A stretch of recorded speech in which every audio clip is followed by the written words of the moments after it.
বর্তমান cyber protection আইন বলি কিংবা আরো সহজ আইন, যত আইনই করা হোক, নাগরিকদের পরিপূর্ণ জাগ্রত করা, নাগরিকদের সচেতনতা, এই জিনিসটা যদি না থাকে কখনো কিন্তু এই আইন জনগণকে পরিপূর্ণ প্রোটেকশন দিতে পারে না। সেই জায়গা থেকে আমি মনে করি জনগণ হিসেবে আমরা যতক্ষণ পর্যন্ত জাগ্রত থাকব, জনগণ হিসেবে আমরা সচেতন থাকব, ততক্ষণ পর্যন্ত এই আইন বিবর্তনকারী কিংবা এই আইন শোষণের রূপ নিতে পারবে না। আর মডার্ন স্টেটের মধ্যে আইন বলতেই হলো নিপীড়নমূলক। আধুনিক যে রাষ্ট্র, এই রাষ্ট্রের মধ্যে প্রত্যেকটা যত আইন হয়, এই আইন হয় কিন্তু মানুষকে নিয়ন্ত্রণের জন্য।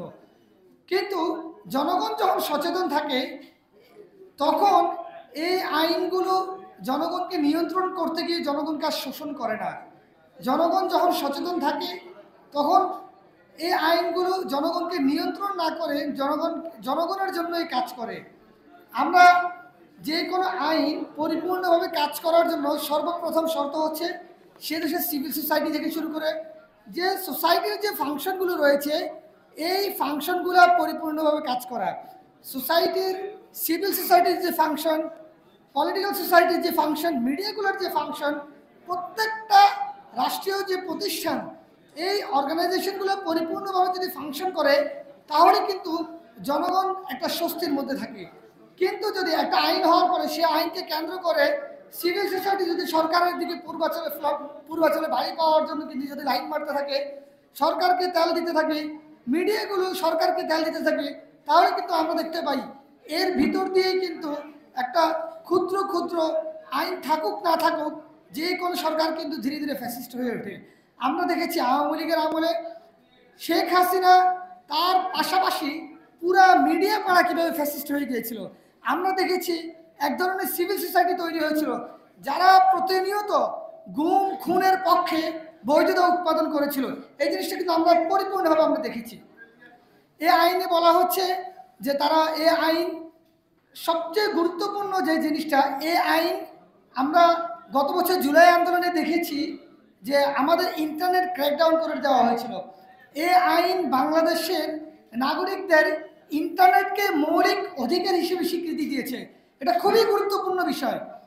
এবং এই যে মৌলিক অধিকার হিসেবে ইন্টারনেটকে স্বীকৃতি দেওয়া হয়েছে, তাহলে এই যাত্রা থেকে এটা যদি পরিপূর্ণভাবে বাস্তবায়ন করা যায় তাহলে বাংলাদেশ নতুন একটি জায়গায় চলে যাবে। এই নতুন জায়গায় চলে যাওয়ার জন্য ইন্টারনেট আইন, ইন্টারনেট অ্যাক্সেসিবিলিটি, এটা অনেক বেশি সহজ করা, এটা অনেক বেশি জনগণের জন্য উন্মুক্ত করা, এটা সরকারের জন্য কিভাবে করা যায় সেটা অনেক বড় একটা দায়িত্ব হয়ে গিয়েছে। সর্বশেষ একটি কথা বলবো, সেটা হচ্ছে বলা হচ্ছে যে সাইবার প্রোটেকশন অ্যাক্ট। এখন সাইবার প্রোটেকশন অ্যাক্ট কে দিবে? সরকার দিবে। আমরা দেখতে পাই সরকারের যে প্রতিষ্ঠানগুলো, এই প্রতিষ্ঠানগুলোর ওয়েবসাইটে ঠিকঠাক মতো কাজ করে না। সরকারের সাইবার স্পেসে সরকার আমাদেরকে যে প্রোটেকশন দিবে, সরকারের নিজেরও তো প্রোটেকশন ঠিকঠাক মতো নেই। তাহলে সরকার কিভাবে জনগণকে সাইবার স্পেসে প্রোটেকশনগুলো দিবে? সরকারের ওয়েবসাইটের মধ্যে ঢুকতে দেখবেন আপনার মিনিটের পর মিনিট লাগে, ঘন্টার পর ঘন্টা লাগে, সরকারি ওয়েবসাইটগুলোর মধ্যে ঠিকঠাক মতো ঢোকা যায় না। এই যে সরকারি কাজগুলোর মধ্যে ইন্টারনেটের অ্যাক্সেসিবিলিটি নাই, সেই জায়গাতে তার কোনো দক্ষতা নাই। এই দক্ষতা কিভাবে আনা যায়, এই কাজটা এখন থেকে শুরু হওয়া জরুরি। এবং বিগত আমলে এই ডিজিটালাইজেশনের নামে আমাদের যে বিশাল মহাচুরি হয়েছে, এই চুরিগুলো সামনে আনা সবার আগে জরুরি। আমরা সর্বোপরি মনে করি আমাদের যে আইনগুলো হয়, যে কোনো আইনে সাধারণ জনগণকে সুরক্ষা দিতে পারে না। জনগণ যতক্ষণ না পর্যন্ত সচেতন থাকে এবং রাষ্ট্রের মধ্যে সিভিল সোসাইটি থেকে শুরু করে মিডিয়া থেকে শুরু করে প্রত্যেকটা প্রতিষ্ঠান যদি স্বাধীনভাবে কাজ করতে না পারে, কখনো একটা রাষ্ট্রের মধ্যে আইনগুলো জনকল্যাণমুখী কিংবা জনগণের জন্য কাজ করতে পারে না। যদি সিভিল সোসাইটি থেকে শুরু করে সরকারের কিংবা মিডিয়া থেকে শুরু করে এই প্রতিষ্ঠানগুলো সরকারের দালালি করা শুরু করে স্বাধীনভাবে কাজ করতে না পারে, তাহলে আমরা দেখতে পাই যে কোনো সোসাইটিতে যে কোনো ব্যক্তির ফ্যাসিস্ট হয়ে ওঠা, যে কোনো ব্যক্তির দমনমূলক কিংবা নিপীড়নমূলক হয়ে ওঠার সম্ভাবনা তৈরি হয়।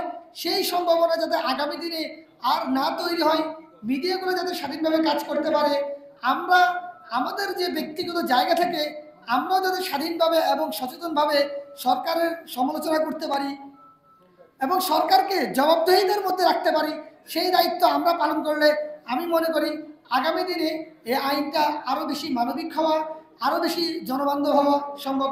ধন্যবাদ সবাইকে। আসসালাম।